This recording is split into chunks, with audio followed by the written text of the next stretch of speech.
We've talked about the Caliphate for a very long time. I started talking about it at Fox. Everybody said that it was ridiculous. I really thought it was going to come from the Muslim Brotherhood down in Egypt.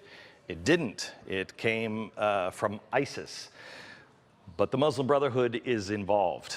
Right now, Qatar has been cut off from everybody. Everybody in the Middle East is angry at Qatar, and there is speculation now that they may actually have to get rid of Al Jazeera. This is where Al Jazeera and Hillary Clinton gets all of her important news. They may have to shut it down because of the pressure from Saudi Arabia and everyone else, because they are a Muslim Brotherhood country. And that's not real popular right now, except in Turkey.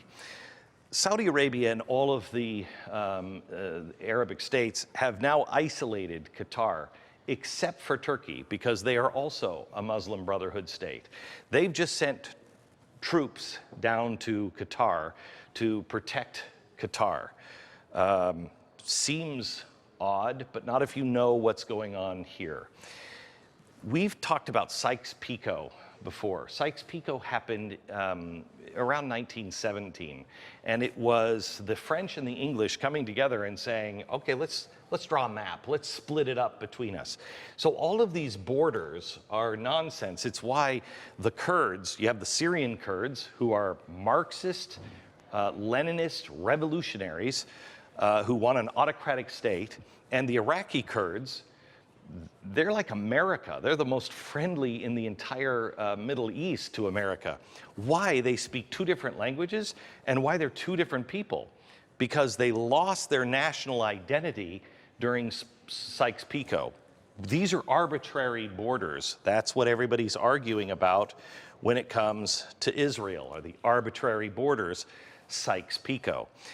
Sykes-Picot is also one of the first things that we told you about when ISIS, because they crossed the border and said, we're standing on the Sykes-Picot line, and they want to have a caliphate. They're not the only ones. Turkey and Erdogan also wants to reestablish the Ottoman Empire. Iran with the Twelvers, they also want to reestablish the caliphate. So here's what's happening. The Syrian Kurds, who our government is now saying that we should support, let me make the case that perhaps it's not too insane to support them. I would never support them. I don't think we should be involved in anybody's business, let alone giving arms to people who are radical terrorists. These guys are terrorists, but they're keeping Turkey kind of at bay and keeping them busy. Turkey wants to sweep down here and take this area for Turkey, which would erase this border, and Turkey would then have this area. Eventually, Turkey really wants to take all of this area. In fact, a lot of it like this. This is what the ISIS controls. Syria is almost gone. They want to defeat the Syrian Kurds, the Iraqi Kurds.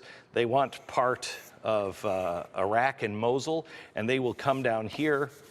And Turkey, it begins to look a lot like the old Ottoman Empire.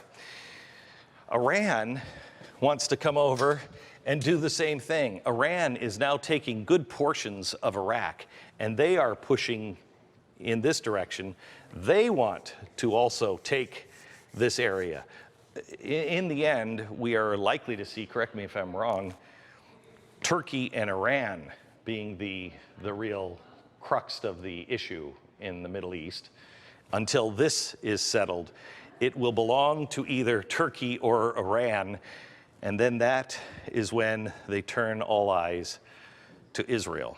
Because once this is a caliphate that has been settled, Iran already has troops up in the Golan Heights ready to spring into action as soon as this mess is taken care of. And meanwhile, what are we talking about? Certainly not this. We're talking about stupid memos from Comey.